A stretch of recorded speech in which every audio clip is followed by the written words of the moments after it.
Hello everyone, good evening. ठीक है, तो आज की इस क्लास में हम लोग क्या डिस्कस करने वाले हैं।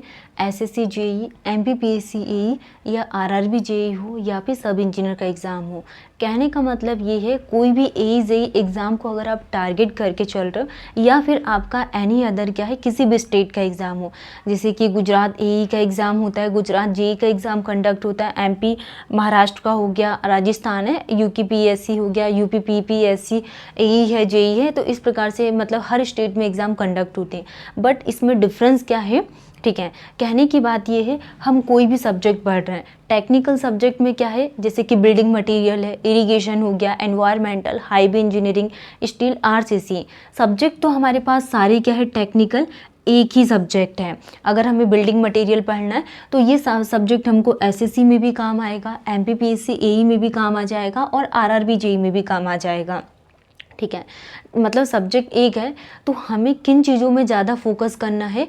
जैसे कि अगर हम यहाँ पे एक टॉपिक पढ़ रहे हैं लेबलिंग, हमने यूनिट उठाया लेबलिंग सर्विंग सब्जेक्ट में, तो लेबलिंग सब्जेक्ट में से हमें जैसे कि डंपी लेबल है, ठीक है, इस टॉपिक को ऐसे पढ़ना है एकदम पूरा इसका बेसिक क्लियर करके और उसके बारे में सारी डिटेल्स में इंफॉर्मेशन होनी चाहिए। तो ये हम अगर कोई भी एग्ज़ाम अगर अटेंड करें तो हमारा एक भी क्वेश्चंस गलत नहीं होगा। मतलब आप किसी भी स्टेट के एग्ज़ाम दो या फिर सब इंजीनियर हो, आरआरबी जेई हो, एसएससी जेई, क्वेश्चंस आपसे वही पूछेंगे। ठीक है, सिर्फ आपको क्या है लैंग्वेज समझनी होती है। तो चलिए आज की क्लास में हम लोग क्या पढ़ने वाले ये हम लोग डिस्कस कर लेते हैं। तो हम आज की क्लास में जैसे कि सर्विंग सब्जेक्ट हमने लेबलिंग पढ़ा सर्विंग सब्जेक्ट में, तो लेबलिंग यूनिट हमारी पूरी कंप्लीट हो गई है। अब हम यहाँ पे लेबलिंग जो हमारे पास यूनिट है इसके प्रीवियस ईयर क्वेश्चंस के बारे में डिस्कस कर रहे थे कि एसएससी जेई 2018 में क्या लेवल रहा इस क्वेश्चंस का। तो हमें ये एनालिसिस होगा कि कौन सी यूनिट हमारे लिए ज़्यादा इंपॉर्टेंट है एंड क्वेश्चंस का मतलब कि किस प्रकार से क्वेश्चंस पूछे जा रहे हैं। तो चलिए हम यहाँ पे फर्स्ट क्वेश्चन से स्टार्ट कर रहे हैं। जैसे कि पहला क्वेश्चन क्या पूछा हुआ है, विच of the following expression is used for calculating RL of a point. मतलब कि रिड्यूस लेवल से ज़्यादा क्वेश्चंस पूछे हुए हैं एग्जाम में। तो फर्स्ट क्वेश्चन पूछा हुआ है कि विच of the following expression is used for calculating RL of a point. हमें रिड्यूस लेवल को क्या करना है, कैलकुलेट करना है। तो ऑप्शन नंबर 1 क्या दिया हुआ है, height of instrument minus back side. तो हमें क्या करना है, हाइट ऑफ इंस्ट्रूमेंट को माइनस करना है किससे, बैक साइड से। ये हमारे पास ऑप्शन नंबर 1 हो गया कि height of instrument minus back side.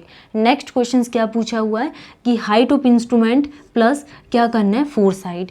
मतलब कि हाइट ऑफ इंस्ट्रूमेंट में हमें क्या ऐड करना है, फोर साइड को। ठीक है, नेक्स्ट क्वेश्चन क्या पूछा हुआ है, RL of previous point minus four side. मतलब कि जो रिड्यूस लेवल है इसके प्रीवियस पॉइंट को हमें माइनस करना है, वो भी किससे, फोर साइड से। तो RL of previous point minus four side. Next question क्या पूछा हुआ है कि RL of previous point minus क्या होगा, fall.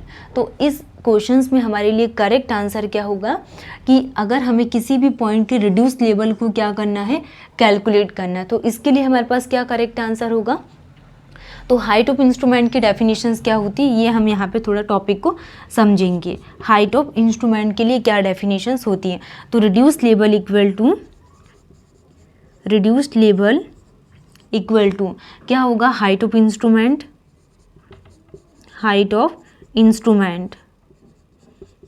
Reduce level equal to height of instrument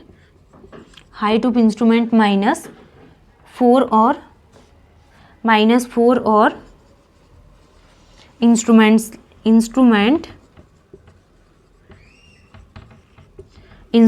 side. ठीक है, तो क्या डेफिनेशंस होगी, reduce level RL equal to height of instrument minus क्या होगा यहाँ पे, फोर और इंस्ट्रूमेंट साइड। ठीक है, तो RL next point equal to क्या होगा यहाँ पे, RL of previous point minus fall. और क्या होगा यहाँ पे, RL of previous point plus क्या होगा, rise. RL of previous point minus fall and RL of previous point plus क्या होगा, राइज। तो ये फर्स्ट क्वेश्चन हमारे पास दिया हुआ है कि height of instrument minus four और इंस्ट्रूमेंट साइड। तो हम क्या करेंगे यहाँ पे कि height of height of instrument minus, इसमें हमारे लिए करेक्ट आंसर क्या होगा डी, कि RL of previous point minus क्या होगा फॉल। जो रिड्यूस लेवल का प्रीवियस पॉइंट है इसको हम माइनस करेंगे किससे, फॉल से। ठीक है, नेक्स्ट अगर हम बात करें तो which of the following features is shown by the parallel to contour line, कि कंटूर लाइन के लिए हमारे पास क्या करेक्ट आंसर होगा, पैरेलल कंटूर लाइन। तो फर्स्ट क्या दिया हुआ है, फ्लैट प्लेन्स, सेकेंड ऑप्शन क्या दिया हुआ है, हिल्स, एंड थर्ड ऑप्शन क्या दिया हुआ है, steep slope, and fourth option क्या दिया हुआ है, यूनिफॉर्म स्लोप। फोर्थ ऑप्शन क्या दिया हुआ है, यूनिफॉर्म स्लोप। तो हमने क्या डिस्कस किया कि विच of the following features is shown by the parallel contour lines, कि पैरेलल कंटूर लाइंस के लिए हमारे पास क्या करेक्ट आंसर होगा। तो हमने क्या देखा यहाँ पे, फ्लैट प्लेन्स, सेकंड क्या देखा, हिल्स, एंड थर्ड हमने स्टीप स्लोप, एंड फोर्थ हमने यहाँ पे यूनिफॉर्म स्लोप के लिए बात किए थे। तो इसमें करेक्ट आंसर क्या होगा 66 के लिए अगर हम बात करें तो 66 का करेक्ट आंसर क्या होगा यहाँ पे D, D is the correct answer 66 का, कि विच of the following features is shown by the parallel contour lines. तो यूनिफॉर्म स्लोप हमारे पास क्या होगा, correct answer, uniform slope is the correct answer. Next अगर हम बात करें तो नेक्स्ट क्वेश्चन क्या पूछा हुआ है, which one is the disadvantage of internal focusing telescope. Internal focusing telescope का क्या पूछा हुआ, डिसएडवांटेज हमको बताना है कि इंटरनल फोकसिंग टेलीस्कोप के लिए इसका डिसएडवांटेज क्या होगा। फर्स्ट क्या दिया हुआ है, the line of collimation is less affected while focusing. ठीक है, नेक्स्ट कि telescope is more balanced during. ठीक है, and third there are two separate tubes, and next there is no movement of sliding, there is no movement of sliding. तो हमें इसका क्या बताना है कि डिसएडवांटेज बताना ऑफ इंटरनल फोकसिंग टेलीस्कोप के लिए। इंटरनल फोकसिंग टेलीस्कोप के लिए करेक्ट आंसर क्या होगा, सी, कि there are two separate tubes का क्या करती हैं, यूज़ करती हैं। तो हमने क्या देखा यहाँ पे कि RL ऑफ अ पॉइंट को कैसे कैलकुलेट करते हैं कि RL of previous point minus fall. Next हमने क्या देखा कि पैरेलल कंटूर लाइंस के लिए क्या होगा, यूनिफॉर्म स्लोप। नेक्स्ट डिसएडवांटेज के लिए बात करेंगे कि इंटरनल फोकसिंग टेलीस्कोप के लिए क्या होगा, there are two separate tubes. Next question क्या पूछा हुआ है, हेलो एवरीवन। नेक्स्ट क्वेश्चंस के लिए हम बात करेंगे कि नेक्स्ट क्वेश्चंस क्या पूछा हुआ है, विच of the following qualities is desirable in a good surveyor telescope, कि गुड सर्वेयर टेलीस्कोप के लिए क्या क्वालिटीज़ यहाँ पे होगी। तो क्वेश्चन नंबर 68 क्या पूछा हुआ है कि विच ऑफ द फॉलोइंग क्वालिटीज़, हमें क्या बताना है, कुछ फॉलोइंग क्वालिटीज़ कैसी is desirable in a good surveyor telescope के लिए, कि एक गुड सर्वेयर टेलीस्कोप के लिए क्या यहाँ पे डिज़ायरेबल क्वालिटीज़ है। तो फर्स्ट ऑप्शन क्या दिया हुआ है, क्रोमेटिक एब्रेरेशंस, एंड सेकंड दिया हुआ है एक्रोमेटिज्म, एंड थर्ड क्या दिया हुआ है, very high magnifications, and option number D क्या दिया हुआ है कि स्पेरिकल एब्रेशंस। ठीक है, तो हमें क्या बताना है कि गुड सर्वेयर टेलीस्कोप के लिए करेक्ट आंसर क्या होगा, कि क्रोमेटिक एब्रेरेशंस होगा, या फिर एक्रोमेटिज्म होगा, या फिर वेरी हाई मैग्निफिकेशंस, या फिर option number D is the spherical aberrations. तो option number B is the correct answer, achromatism is the correct answer. Next question क्या पूछा हुआ है, an error due to the earth curvature, हमें earth curvatures के लिए एरर बताना है, and refraction is to be corrected using. ठीक है, वो भी हमें क्या बताना है, correction due to earth curvature and refraction is to be corrected using. तो इसके लिए करेक्ट आंसर क्या होगा यहाँ पे कि CC equal to 0.0673 D square. तो correction due to earth curvature क्या आ जाएगा, 0.0673 डी का स्क्वायर। तो कर्वेचर करेक्शन क्या होता है, कर्वेचर करेक्शंस के लिए हम बात करें तो CC इक्वल टू कितना होगा, डी स्क्वायर डिवाइडेड बाय क्या होगा, minus D square divided by 2r। Curvature correction CC equal to minus D square divided by 2r। तो इसके लिए यहाँ पे करेक्ट वैल्यू क्या निकल कर आ जाएगी, 0.0785 डी स्क्वायर। तो क्या निकल कर आ जाएगी कर्वेचर करेक्शंस की, CC equal to minus 0.0785 D square. तो ऑलवेज ये क्या होगा, नेगेटिव, ऑलवेज क्या होगा, negative, D in kilometre, D किस में है, D in kilometre and CC किस में दिया हुआ है, मीटर में।